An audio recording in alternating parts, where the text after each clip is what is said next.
O presidente Bolsonaro fez sua primeira viagem oficial à Argentina e, puxando um tema fora da agenda, sugeriu que fosse criada uma moeda única entre o Brasil e a Argentina, o chamado peso real, com a intenção de, no futuro, isso ser expandido para o Mercosul e também para toda a América do Sul.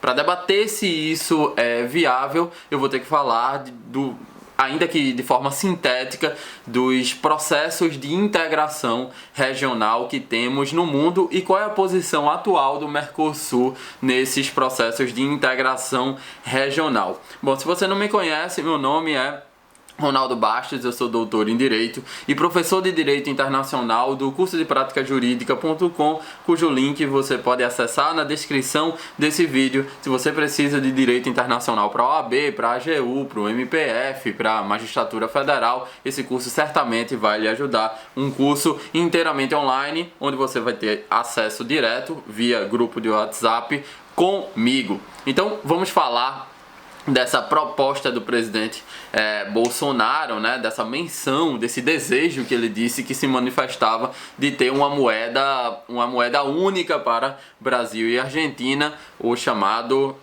peso real, né? Primeiramente, para a gente discutir isso, a gente tem que falar dos processos de integração. E antes de falar dos processos de integração regional, a gente tem que saber por que os países investem em processos de integração, né? Os economistas consideram que a economia ela melhora proporcionalmente à quantidade de intercâmbios comerciais. Quanto mais intercâmbios comerciais, ou seja, circulação de bens, serviços, pessoas e capitais temos, em tese a economia cresce e isso beneficiaria a todos, né? Uma outra vantagem que os economistas apontam é que para países em desenvolvimento, a atuação por meio de blocos econômicos consegue melhorar a capacidade de negociação deles em relação às grandes potências. Imagine a capacidade de negociação do Paraguai com os Estados Unidos e agora compare essa capacidade com a capacidade de negociação do Mercosul, cujo Paraguai está incluído, com os Estados Unidos. Então, os blocos econômicos também ajudariam esses países que não têm tanta força no âmbito internacional. Evidentemente que existem vários blocos econômicos espalhados pelo mundo e eles têm níveis de integração diferentes, que podem ir desde uma zona de preferências tarifárias ou uma zona de livre comércio, como é o caso do NAFTA, que é aquele bloco econômico que envolve Estados Unidos, Canadá e México, até o bloco econômico mais avançado do mundo, que é a União Europeia, que é uma união política e monetária. Então eu proponho que sinteticamente possamos entender primeiramente o que são esses blocos econômicos e qual é o progresso desses processos de integração para a gente ver se essa proposta do presidente Bolsonaro tem alguma viabilidade, né? O primeiro passo nos sistemas de integração regional são as chamadas zonas de preferências tarifárias, né? É um primeiro passo porque é uma forma que os países adotam em que algumas tarifas preferenciais envolvem alguns produtos, tornando esses produtos mais baratos a países do que aqueles produtos que provêm de países não participantes do bloco. Então é uma questão de preferência tarifária, é uma integração meramente comercial, né? Um passo seguinte é a chamada zona de livre comércio. Um exemplo das zonas de preferências tarifárias é a ALAD, né? Que é a Associação Latino-Americana de Integração. O passo seguinte é a zona de livre comércio, né? A zona de livre comércio ela consiste na eliminação ou diminuição significativa das tarifas alfandegárias de bens e serviços para países membros, né? Assim como no modelo anterior, esse é um processo de integração meramente comercial, né? Um dos maiores exemplos de uma zona de livre comércio é o NAFTA, né? Aquele bloco que envolve Estados Unidos, México e Canadá. Mas também a CAN, né? Que é a Comunidade Andina de Nações, que envolve o Peru, Colômbia, Equador e Venezuela. Bom, um outro passo, que é o passo onde o Mercosul se encontra, é a chamada União Aduaneira. A União Aduaneira é sim uma zona de livre comércio, só que ela ela tem um plus, né? Ela adota o que a gente chama de TEC, que é a tarifa externa comum, que é uma tarifa que visa taxar os produtos advindos de países não membros do bloco, né? Ela é uma zona de livre comércio entre os países do bloco e os produtos que vêm de países fora do bloco têm que pagar essa tarifa externa comum. Então, além dela conseguir reduzir os produtos comercializados entre os membros do bloco, a união aduaneira torna os produtos externos mais caros e, por isso, com menor competitividade, né? Grande exemplo de uma união aduaneira é o Mercosul, né? Aí você faz, mas professor, o Mercosul quer dizer Mercado Comum do Sul. Como é que você está dizendo que é um exemplo de uma união aduaneira? Né? O Mercosul, ele é considerado uma união aduaneira imperfeita. Ele visa ser um mercado comum, mas ele não é um mercado comum. Na verdade, ele não é nem uma união aduaneira perfeita. Por isso que se diz que ele é uma união aduaneira imperfeita. E por que é imperfeita? Porque existem tantas exceções à tarifa externa comum que acaba por desvirtuar a própria ideia da união aduaneira. O próximo passo dos processos de integração é o mercado comum. O mercado comum é um bloco econômico que tem um nível de integração econômica já um pouco mais avançado. Ele vai mais além da integração comercial, que é a livre circulação de bens e serviços, mas ele também propõe a livre circulação também de capital e trabalho. E ele faz com que as fronteiras sejam quase que inexistentes, tanto do ponto de vista comercial quanto do ponto de vista populacional. Aqui é necessário que haja uma certa harmonia entre as legislações trabalhistas e previdenciárias de todos os países que envolvem esse mercado comum, né? Como eu disse, o Mercosul tem o objetivo de ser um mercado comum, mas termina por ser uma união aduaneira imperfeita. E por fim, o bloco mais avançado é a união política e monetária, né? Ele é um mercado comum que elevou ainda mais o seu nível de integração, que também passa a envolver o chamado campo monetário. E aí há uma harmonização, além das legislações trabalhistas e previdenciárias, há uma harmonização da legislação, das políticas econômicas e também monetárias. É nesse passo que se adota uma moeda comum que substitui as moedas locais que são comercializadas em cada país. Então a moeda comum é estabelecida em todos os países membros. É aqui que é criado também um banco central do bloco, que passa a adotar a política econômica comum para todos os integrantes do bloco, né? Como você sabe, o único país que atingiu esse nível, o único bloco que atingiu esse nível de integração é a União Europeia, né? A moeda comum da União Europeia é o euro, né? A União Europeia tem um banco central também, que é o Banco Central Europeu, né? Então é o nível mais avançado de integração, é a União Europeia. A moeda comum só surge aqui, nesse último nível de integração. E aí a gente pode debater a proposta do presidente Bolsonaro. Eu vejo alguns problemas nessa proposta do presidente Bolsonaro, né? O primeiro problema que eu vejo é que o Mercosul, no caso, que o Brasil está inserido, está longe o bastante de um processo de integração que propicie a adoção de uma moeda comum, né? O Brasil ainda é uma união aduaneira imperfeita, vejam.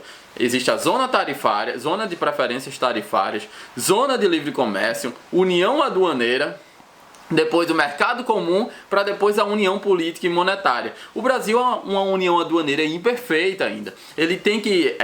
o Mercosul, né? Então o Mercosul tem que melhorar sua união aduaneira para depois partir para o mercado comum, para só depois partir para a união política e monetária. E é só aqui que surge a moeda comum. Então, do ponto de vista dos processos de integração e o ponto onde o Brasil está, isso é um despropósito, essa proposta do presidente Bolsonaro.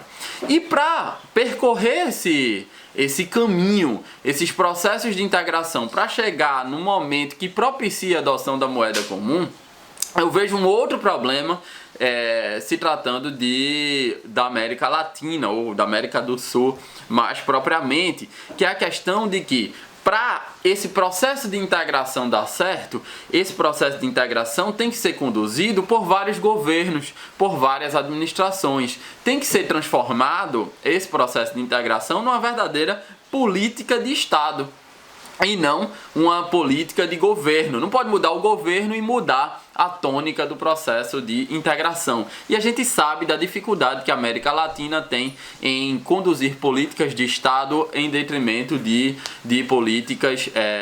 políticas de governo. O próprio governo Bolsonaro, ministro da Economia, quando ele assumiu, ele disse que o Mercosul não seria prioridade. Aí depois que ele diz que o Mercosul não é prioridade, na primeira visita oficial fora da agenda eles dizem: vamos criar uma moeda comum. Isso mostra amadorismo e falta de organização, falta de planejamento, né? Se você diz que o Mercosul não é prioridade, ou seja, a integração regional não é prioridade, e você vai dar prioridade às relações bilaterais e não às relações multilaterais, você não pode propor algo que é responsável por um aprofundamento de uma relação multilateral. É uma contradição, na minha concepção, é jogar para a torcida. A América Latina, a América do Sul tem grandes dificuldades em manter políticas de Estado. É só ver que nós criamos a Unasul e a Unasul hoje foi praticamente desmantelada. Estão propondo agora a criação da ProSul, né? E talvez quando surja um outro governo, a ProSul seja desmantelada. Então o segundo problema que eu vejo é que o processo de integração exige políticas de Estado e não meramente políticas de governo, né? Um terceiro problema que eu vejo nessa proposta, né? Para realizar uma integração econômica, para chegar nesse nível de ter uma moeda comum, ter um banco central comum, ou seja, chegar num nível da união política e monetária, é preciso realizar uma série de reformas, é preciso realizar uma série de ajustes entre as economias do bloco, com a questão de controle dos gastos públicos, controle de produtividade, com metas fiscais e a meta da inflação. Se a gente pensa na situação que hoje estão Brasil e Argentina, desde o real a gente conseguiu, ainda que em alguns momentos a gente descontrolou, mas a gente conseguiu conter a inflação, né? A inflação do Brasil no ano passado foi de 3,75%. No mesmo ano passado, a inflação da Argentina foi de 47%.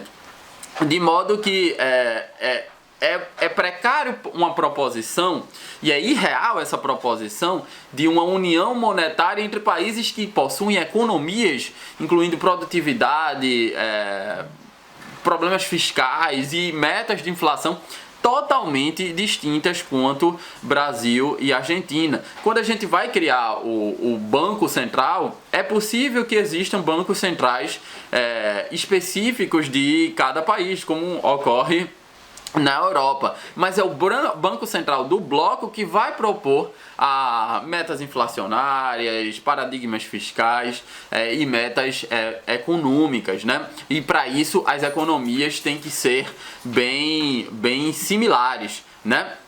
Então, se hoje nós fizéssemos uma união monetária, ou seja, criássemos uma moeda comum entre Brasil e Argentina, o principal efeito dessa criação seria a exportação da inflação argentina para o Brasil. Além disso, a moeda argentina é muito mais desvalorizada frente ao dólar do que a nossa moeda. O que é que aconteceria com esse peso real se fosse criado hoje? O próprio poder de compra do peso real em relação ao real, o real ia perder muito o poder de compra. Ou seja, essa moeda peso real teria um poder de compra muito menor do que nós temos hoje com o real, né? E em relação às economias mais frágeis do bloco, notadamente Uruguai e principalmente Paraguai, isso poderia significar um aumento relativo dos preços das mercadorias, como ocorre na Europa, né? A periferia da Europa, como Grécia, Espanha e Portugal,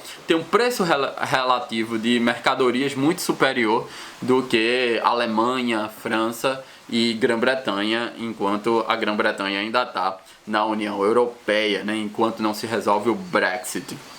Então, o que é que deveríamos fazer antes disso, né? Deveríamos, dizem os economistas, aumentar o comércio intrabloco, o comércio entre Brasil, Argentina, Uruguai e Paraguai. Essas 4 economias, principalmente Brasil, Argentina e também Uruguai, são economias cuja base produtiva ainda é a agricultura voltada para exportação de commodities. Então, nossos principais parceiros comerciais não são necessariamente os países que estão dentro do bloco, mas são os Estados Unidos e a China.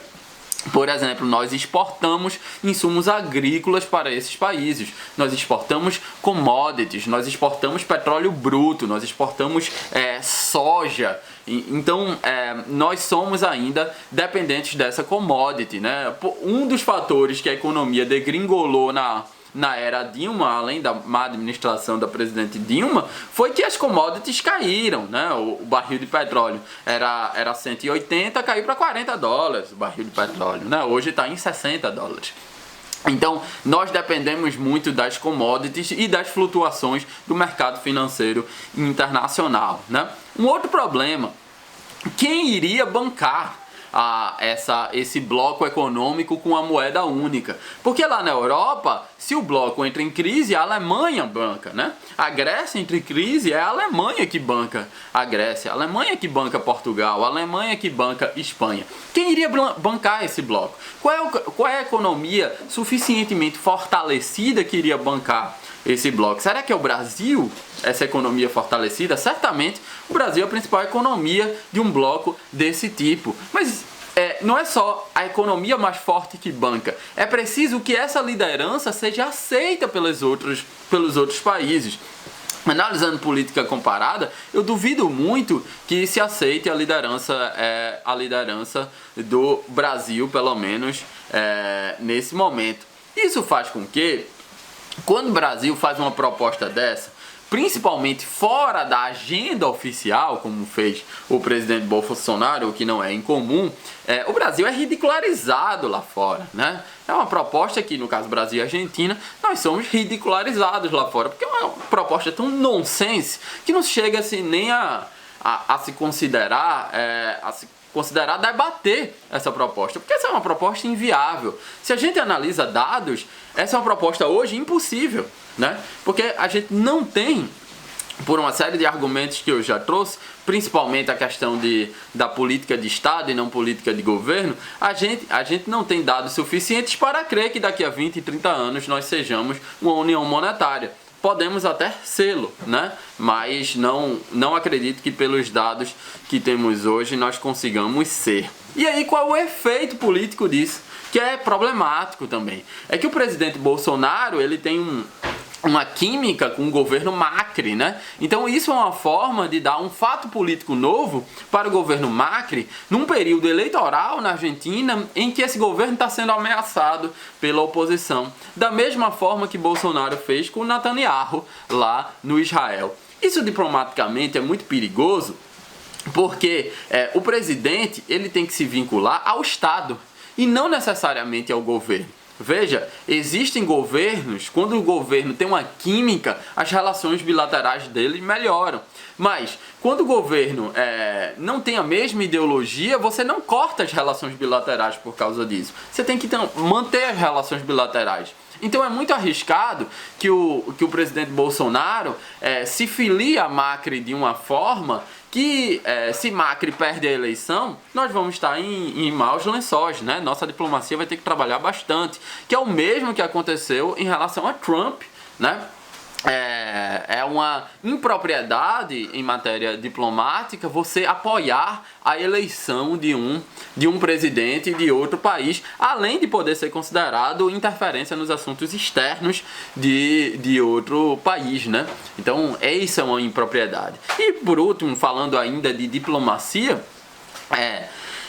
em outros ambientes sociais, a palavra não necessariamente é muito considerada, porque falar uma coisa, agir é outra. Só que na diplomacia, a ação é a palavra. A diplomacia é feita pelo uso da palavra, é feita pelo discurso. Você, uma palavra mal empregada no contexto errado pode derrubar um governo, né? Pode fazer com que um governo entre em crise. Então isso que o nosso presidente Bolsonaro ele não entende, né? Ele é um presidente da República e o que ele fala tem um peso enorme, tem uma consequência enorme, porque a diplomacia é a arte da palavra, né? A arte da conversação. E pode ter um efeito inverso, né? Se ele continua falando a quantidade de besteiras que ele fala no Twitter e dando entrevistas, né? Isso pode causar um efeito inverso da palavra dele passar a não valer mais nada, né? E ele ser novamente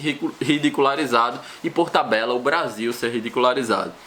Então, eu acho que essa proposição da moeda peso real é uma impropriedade, é um nonsense, e o Brasil certamente foi mais uma vez ridicularizado sob esse governo com essa proposição. A própria população brasileira, né, que também é composta por um bando de nonsense, eles disseram que não ia ser nem peso real, que é a soma do peso argentino e o real brasileiro. Eles diziam, tem vários memes na internet dizendo que devia ser uma mistura entre Pelé, o nosso maior jogador de futebol, e Maradona, o maior jogador de futebol argentino, e a moeda deveria se chamar Peladona, né? Ou seja,